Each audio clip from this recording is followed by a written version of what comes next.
नमस्कार, वंदे मातरम। मैं हूं श्यामगिरी। आप देख रहे हैं हमारा चैनल मुद्दा भारत का। मुद्दा भारत का यानी मुद्दा आपका, मुद्दा लोकसभा चुनाव का। जी, इस समय देश भर में लोकसभा चुनाव का माहौल है, पूरी जगह चर्चा है, कौन जीतेगा कौन हारेगा।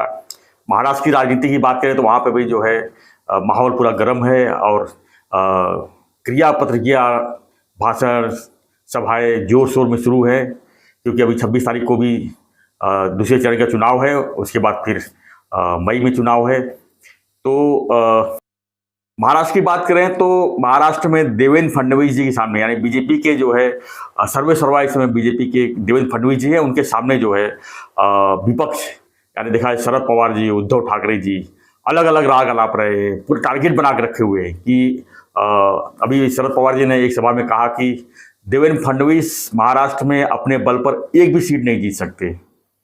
क्या है पवार साहब?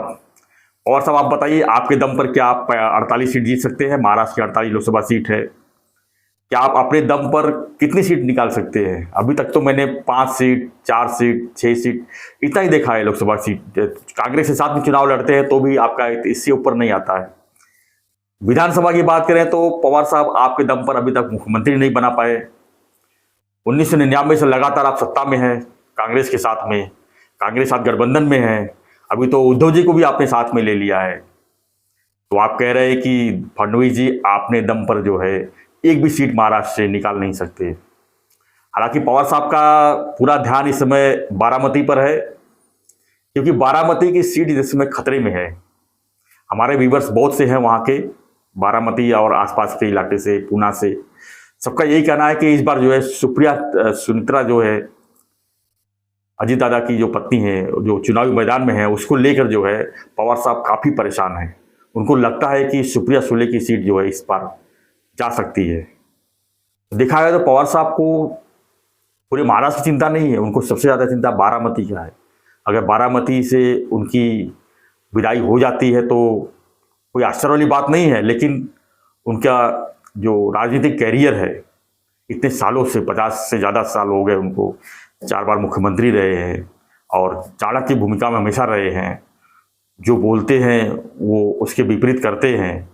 इस भूमिका में रहने वाले पवार साहब आज एकदम से जो है बौखलाए हुए हैं, और खासकर देवेंद्र फडणवीस जो इस समय महाराष्ट्र के राजनीति के सबसे बड़े चाणक्य बनकर सामने आए हैं, उनको लेकर काफ़ी परेशान हैं और कह रहे हैं कि फडणवीस जी अपने दम पर एक भी सीट नहीं जीत सकते।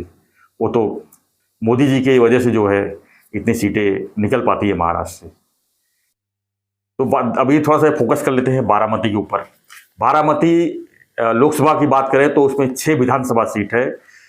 6 विधानसभा सीट में पवार साहब अगर इतनी पावरफुल होते तो 6 के 6 विधानसभा सीट उनके कब्जे में होती। तो यहाँ पर आंकड़ा देखिए तो 2 बीजेपी की सीट है, 2 कांग्रेस की है और 2 एनसीपी की है। उसमें से भी अजीत दादा इस समय बीजेपी के साथ में है। तो देखा जाए तो सिर्फ सुप्रिया सुले का जो सीट है, जो इंदापुर से जो दत्तात्रेय भरने है, वही सीट जो है विधानसभा की पवार साहब के पास है, यानी एक सीट। तो ऐसे हालत में ठीक है, कांग्रेस की 2 सीट है, वो सपोर्ट में मिलेगी, लेकिन अजीत दादा का भी तो कुछ है वहाँ पर। बारामती में क्या उनका काम नहीं है? उनकी पत्नी समाज से जुड़ी हुई है, लगातार सोशल काम में काफ़ी एक्टिव हैं। उनके साथ लोग हैं, पवार साहब के साथ भी लोग हैं, नो डाउट उनका गढ़ रहा है पवार साहब का। लेकिन सुनीता पवार जी भी एक हस्ती है वहाँ पर, अजीत दादा की पत्नी है। और अजीत दादा लगातार जो है, जब से पवार साहब अलग होकर कांग्रेस से अपना एनसीपी पार्टी बनाए हैं, तब से वो कड़ी मेहनत कर रहे हैं और पवार साहब के साथ कंधे से कंधा मिला के चल रहे हैं। कोई भी एक व्यक्ति एक पार्टी नहीं चला सकता, उसके साथ में बहुत से लोग जुड़ते हैं, तभी जाके एक मुट्ठी बनती है। तो उसमें 5 उंगलियां होती हैं, तो 5 उंगलियों में से एक अजीत दादा भी हैं पवार साहब के साथ, तो उनका भी वर्चस्व तो है, नो डाउट। तो ऐसे में जो बारामती की सीट है इस समय दांव पे लगा हुआ है। और मैं तो आज कह सकता हूं कि इस जो स्थिति बनी हुई है और जिस तरह से इस समय सभाएं हो रही है, हिंदू मुस्लिम का राग लपा जा रहा है, प्रॉपर्टी को लेकर लोग असमंजस में हैं, तो कुछ भी हो सकता है। तो पवार साहब का देवेंद्र फडणवीस जी के ऊपर ये कहना एक तरह से दबाव डालने वाली बात है, चिढ़ाने वाली बात है। राजनीति में तो वक्तव्य होते हैं, लेकिन इस तरह से कि अपने दम पर एक भी सीट नहीं जीत सकते। फडणवीस जी भी कहते हैं पवार साहब की कहानी अब खत्म हो गई, पवार साहब को अब आराम करना चाहिए, उम्र भी हावी है, तबीयत से भी परेशानी है, ऐसे में जो है उनको आराम करना चाहिए। लेकिन इस तरह से वक्तव्य दे के जो है महाराष्ट्र की राजनीति का माहौल एकदम गर्म कर देते हैं पवार साहब। ठीक है, राजनीति है, एक दूसरे को बोलने का सबको हक है। लेकिन फडणवीस की अगर बात करें तो 2014 के पहले फडणवीस जी क्या थे, 2014 के बाद फडणवीस जी की क्या छवि बनी है, ये पूरा महाराष्ट्र जान रहा है, इसे बताने की जरूरत नहीं है। 2014 के पहले फडणवीस जी विरोधी पक्ष नेता थे, उसके पहले उनका कैरियर जो है आरएसएस से जुड़ा रहा है, महापौर भी रहे थे नागपुर में, विदर्भ से बिलोंग करते हैं। लेकिन वो महाराष्ट्र का एक एक गली उनको पता है, भले विदर्भ से हैं लेकिन मुंबई से लेके, मुंबई एक कोने में है, विदर्भ एक कोने में है, महाराष्ट्र के चारों दिशा जो है उनको एक एक चीज़ मालूम है, पूरी राजनीति की गणित उनको मालूम है, और किसको कहाँ कैसे संभालना वो भी मालूम है। और भले भाजपा में है लेकिन वो दूसरे पार्टियों से भी वो काफ़ी अच्छा संबंध रखते हैं। इसी को कहते हैं चाणक्य की भूमिका। अगर आप समझ लो बीजेपी में है और खाली बीजेपी का ही आपको मालूमात है, दूसरी पार्टी की आपको जानकारी नहीं है, तो आप राजनेता नहीं हो सकते, आप चाणक्य नहीं हो सकते। जब तक दूसरे घर में जाकर आप देख के और वहाँ पर कुछ करते नहीं हो तब तक आप चाणक्य नहीं माने जाओगे। तो ये फडणवीस जी की में कलाकारी है। फडणवीस जी जो है पूरे महाराष्ट्र के आज इस समय चाणक्य बने हुए हैं, इसीलिए बने हुए हैं कि उनको हर पार्टी से उनको हर लोग जो है उनको सपोर्ट करते हैं।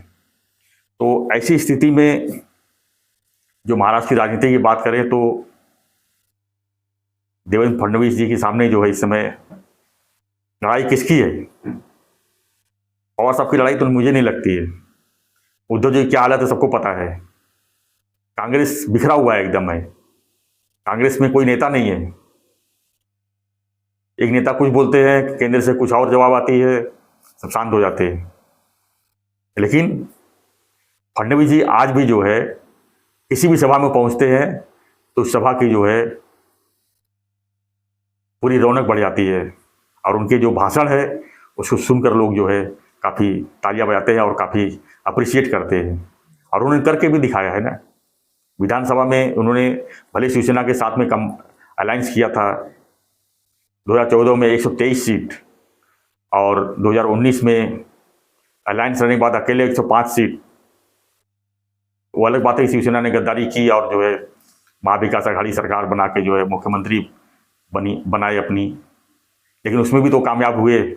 पूरा 5 साल अगर महाविकास आघाड़ी चलती तब ये मान सकते थे कि फडणवीस जी ने कुछ नहीं किया, और 105 सीट रहते हुए भी जो है चुपचाप बैठे रहे। उन्होंने देखा कि वो 2 साल तो कोरोना में चला गया, वो निकाल दो, 2 साल रीसेट कर दो।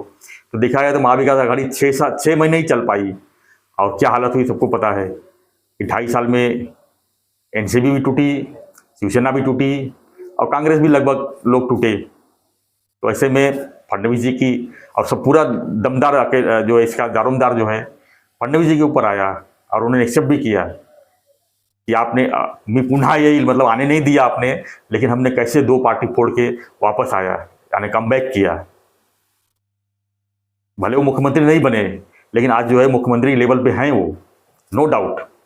शिंदे साहब मुख्यमंत्री हैं, लेकिन कोई भी काम हो तो उसमें जो है फडणवीस जी की ही भूमिका देखी जा सकती है। कुछ लोग होते हैं सामने आके काम करते हैं, कुछ लोग बैकग्राउंड में काम करते हैं। तो बैकग्राउंड में जो है फडणवीस जी मुख्यमंत्री काम कर रहे हैं, इसको लेकर नो डाउट। तो आज हमारी चर्चा यही थी कि शरद पवार वर्सेस देवेंद्र फडणवीस जी। आपका क्या कहना है इस चर्चा पर, इस वक्तव्य पर? हमें कमेंट बॉक्स में लिखिए। आपको क्या लगता है कि बारामती सीट को लेकर जो है पवार साहब कितने बौखलाए हुए हैं? हमें जरूर लिखिए, अपनी प्रतिक्रिया जरूर दीजिए। और ऐसी खबरों के लिए बने रहिए हमारे साथ, देखते रहिए हमारा चैनल मुद्दा भारत का।